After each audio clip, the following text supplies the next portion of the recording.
You wake up at 3 in the morning and your mouth is completely dry. Not just a little parched the way you might feel after a salty dinner, completely, uncomfortably, alarmingly dry. The kind of dry where your tongue is stuck to the roof of your mouth and swallowing feels like rubbing sandpaper against sandpaper. You reach for the glass of water on your nightstand, take a few sips, and within minutes you feel normal enough to fall back asleep. And then it happens again the next night, and the night after that. And somewhere along the way, someone told you this is just what happens as you get older. Drink more water, sleep with a fan off, don't make a fuss about it. Is actually the most important part of everything I am about to tell you. For a significant number of people over 60, waking up with a dry mouth in the middle of the night is one of the earliest and most overlooked signals of high blood sugar, not just slightly elevated blood sugar that your doctor might call borderline. In some cases, it is the first readable warning sign of type 2 diabetes that has been quietly developing for months or even years without a single other symptom to give it away. And the reason it happens at 3 in the morning specifically, rather than in the middle of the day, is something I am going to walk you through in detail, because once you understand the mechanism, you will never be able to ignore that midnight dry mouth again.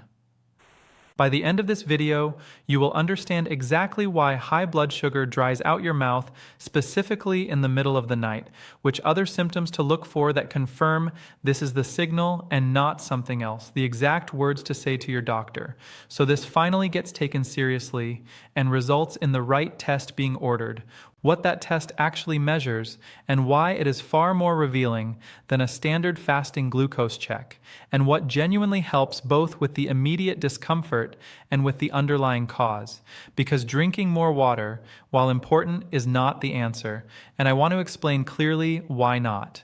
There is also a simple morning check you can do before you even get out of bed that has told me more about a patient's metabolic health than almost any other single piece of information. I will give it to you, but it only makes complete sense once you understand what is actually happening in your body at 3 in the morning.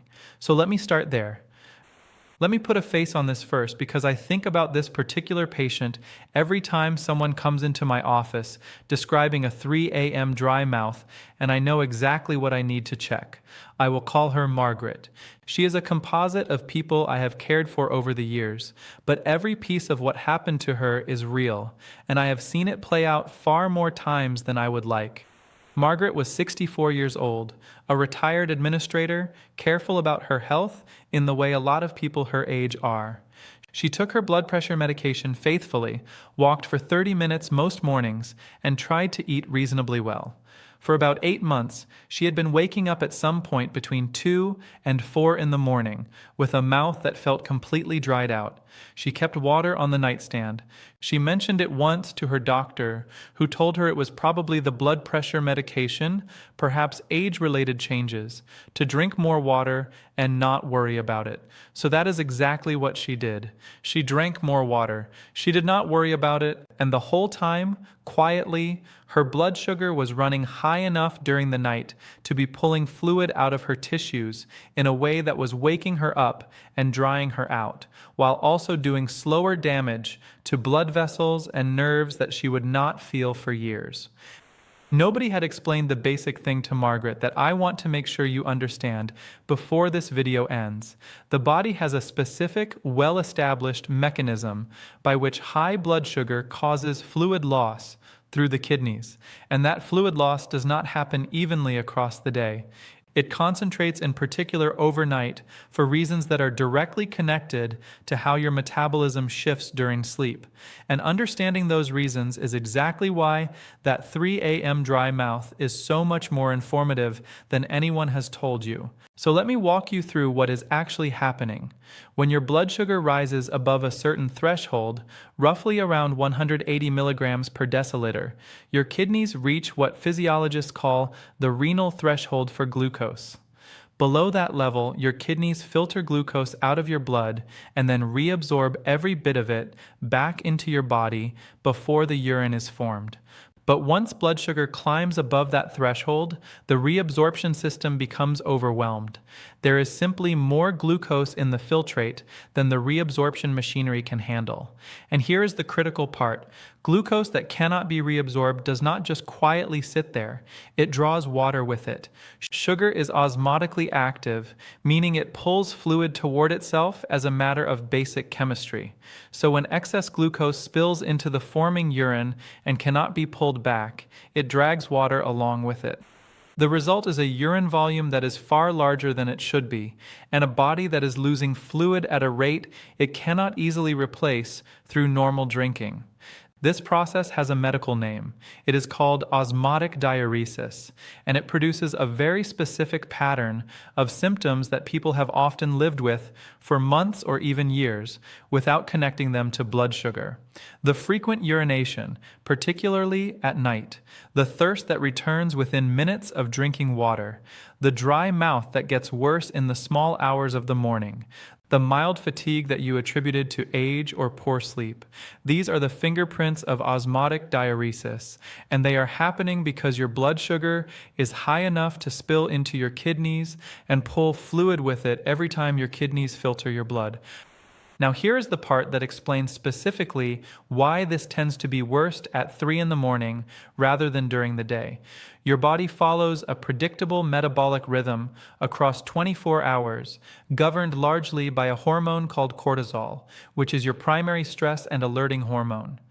Cortisol follows a natural daily curve, reaching its lowest point in the late evening and early nighttime hours, then beginning to rise again in the early morning hours, typically starting somewhere between 2 and 4 a.m. in preparation for waking up.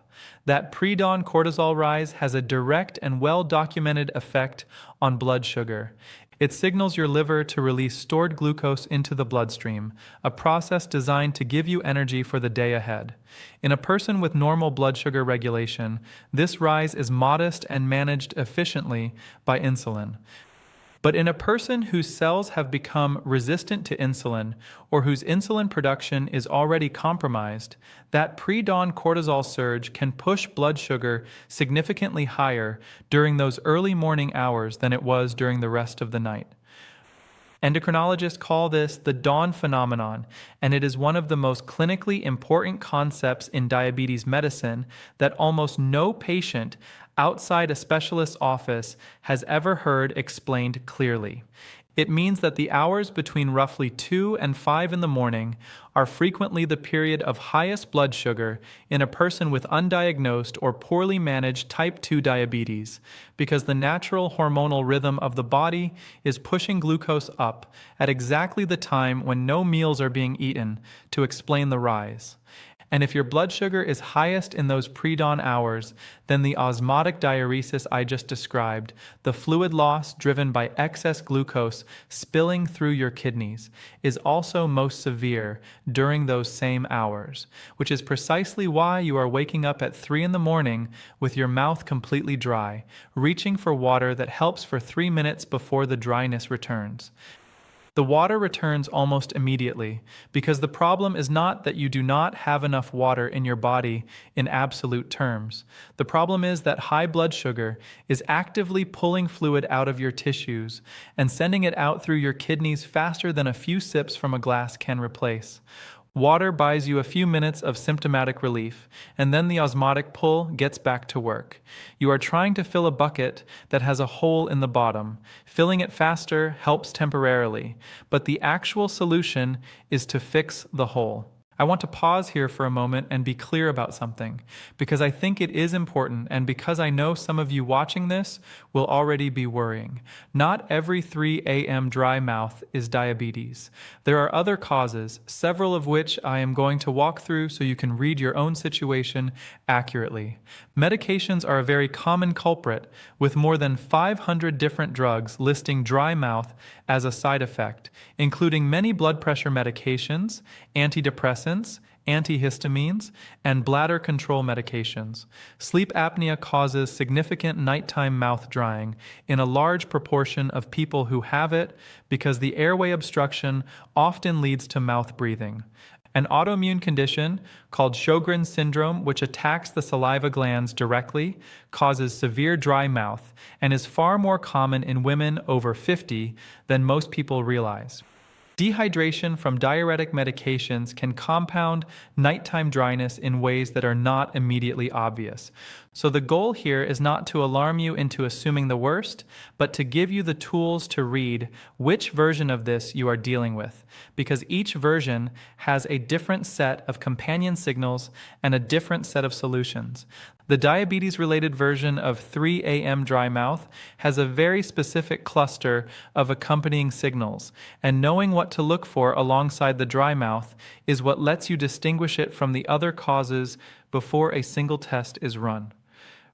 The first companion signal is waking up to urinate, particularly more than once during the night, and particularly if the urge feels somewhat urgent, rather than just mildly inconvenient. The osmotic diuresis I described produces large urine volumes, and those volumes need to go somewhere.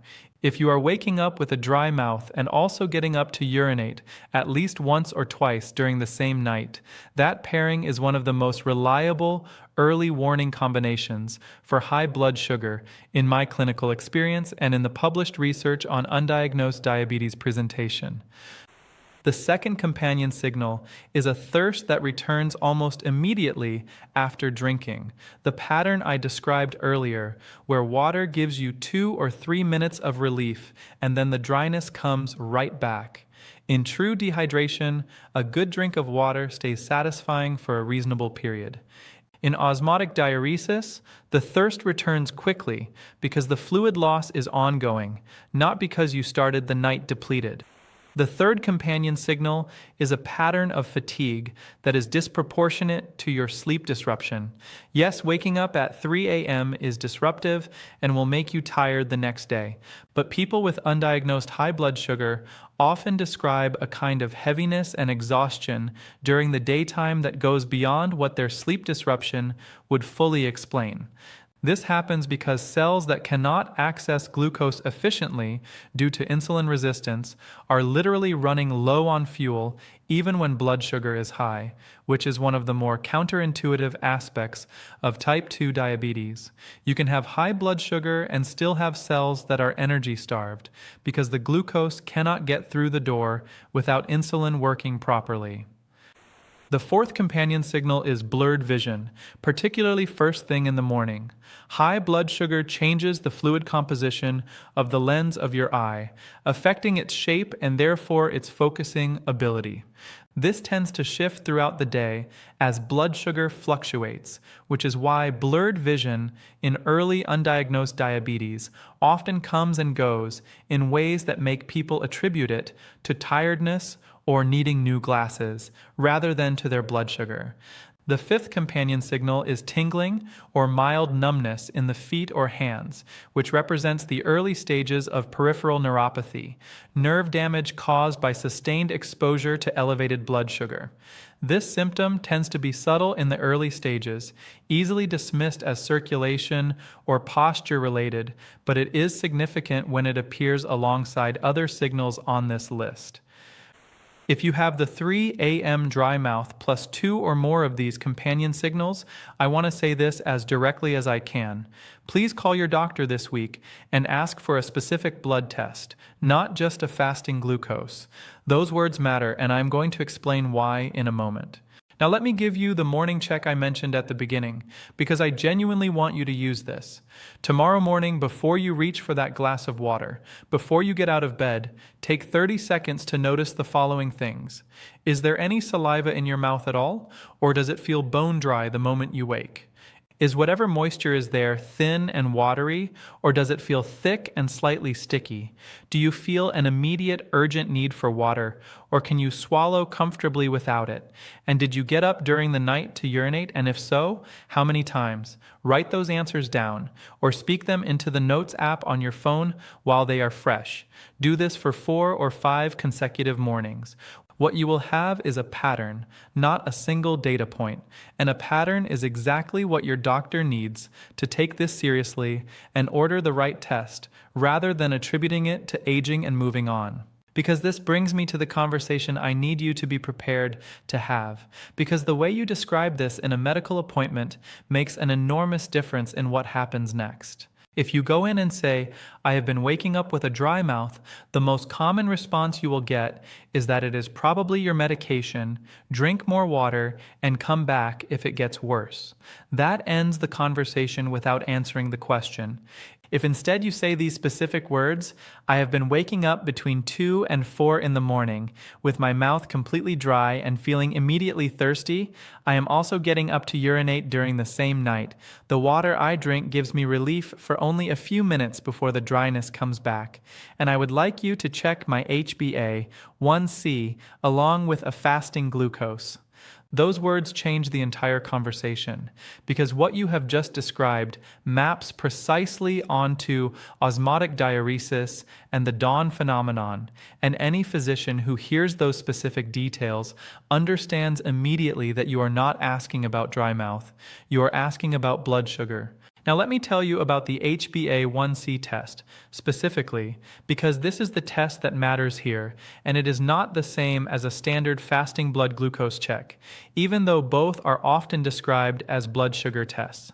A fasting glucose test measures your blood sugar at the single moment the blood is drawn, after you have fasted for at least 8 hours. It is a snapshot. And because blood sugar fluctuates significantly throughout the day and night, a single snapshot can miss a pattern of high blood sugar that is real and ongoing. It is entirely possible to have a normal fasting glucose and still have blood sugar that runs significantly too high during the night and after meals, especially in the early stages of insulin resistance or type 2 diabetes when the fasting reading is the last number to rise. The HbA1c test measures something different and far more revealing: hemoglobin. A1c is a measurement of how much glucose has attached to the hemoglobin in your red blood cells over the past 2 to 3 months. Because red blood cells live for roughly 90 days and glucose attaches to them in proportion to how high blood sugar has been during that time, the HbA1c gives your doctor a rolling 3-month average of your blood sugar rather than a single moment reading.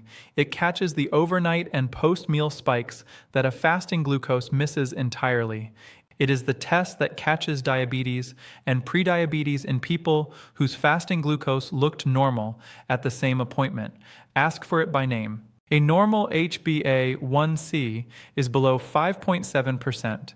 Between 5.7 and 6.4% is the prediabetes range, where blood sugar is consistently higher than ideal and where intervention can genuinely reverse the trajectory before full type 2 diabetes develops. At 6.5% and above, the diagnosis is type 2 diabetes. And what I see in practice over and over is people who have been told their fasting glucose is fine, who are already sitting in the prediabetes range on HbA1c, whose bodies have been sending signals, including that 3 a.m. dry mouth for months, while the conversation in the exam room stays at a level that never quite connects those signals to blood sugar. Margaret's HbA1c, when it was finally checked after her daughter came to an appointment and asked the right questions, came back at 6.3%, solidly in the prediabetes range. Her fasting glucose at the same appointment was 104, technically within the normal range that most labs report, which is exactly why nobody had flagged it before. 8 months of 3 a.m. dry mouth. 8 months of getting up twice a night to use the bathroom, 8 months of fatigue she had attributed to her age, and the test that would have caught it was never ordered because nobody had connected the dots.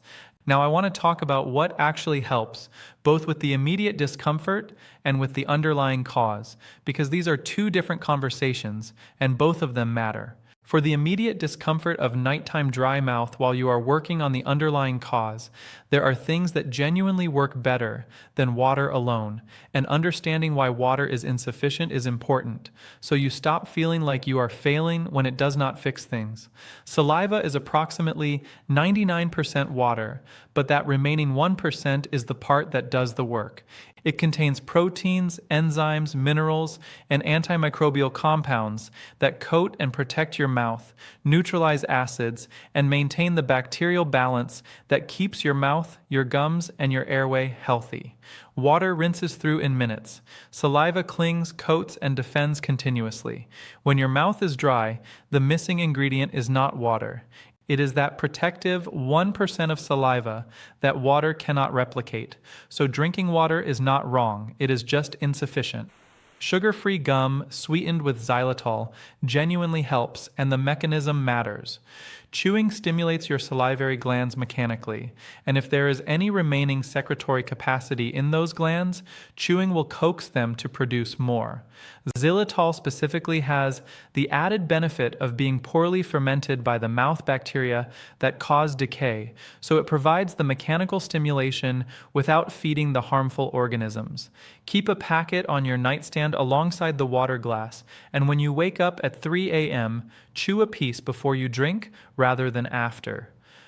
Over-the-counter saliva substitutes, available as sprays or gels, are formulated to mimic the viscosity and mineral content of saliva in a way that water cannot.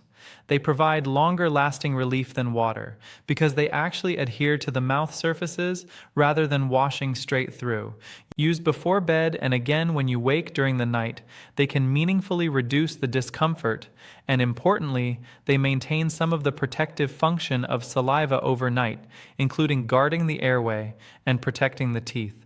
A cool mist humidifier in your bedroom, set to keep humidity between 40 and 50%, reduces the rate at which moisture evaporates from your mouth and airway overnight. Particularly helpful if you live in a dry climate or if your heating system runs during the night and dries the air significantly.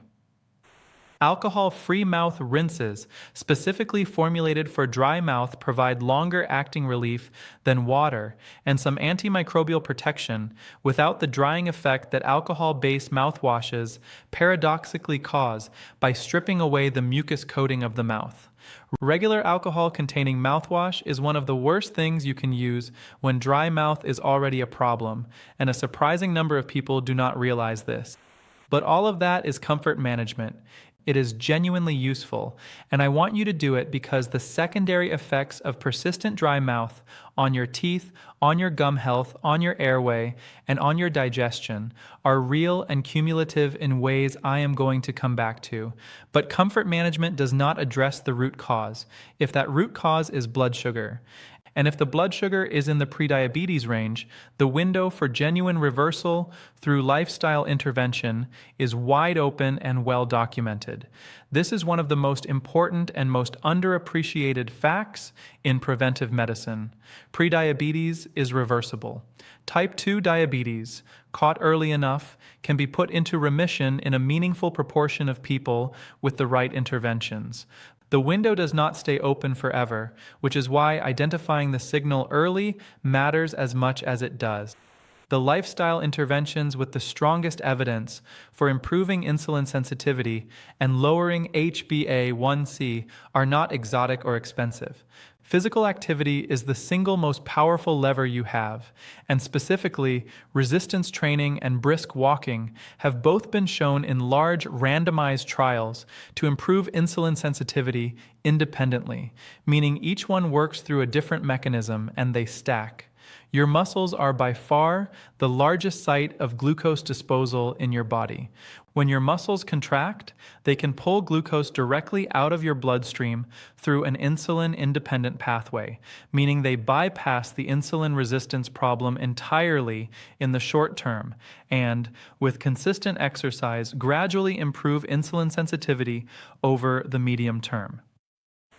A brisk 20 to 30 minute walk after dinner specifically has been shown in research to blunt the post-meal blood sugar spike more effectively than the same walk taken at other times of day, because you are moving your muscles at the moment glucose from the meal is arriving in your bloodstream. Dietary changes that reduce the glycemic load of your meals, meaning how quickly and how high your meals push blood sugar, include prioritizing protein and non-starchy vegetables at the beginning of each meal before eating carbohydrates, which slows glucose absorption by changing the rate at which food moves from your stomach into your small intestine. Reducing refined carbohydrates and added sugars is well established.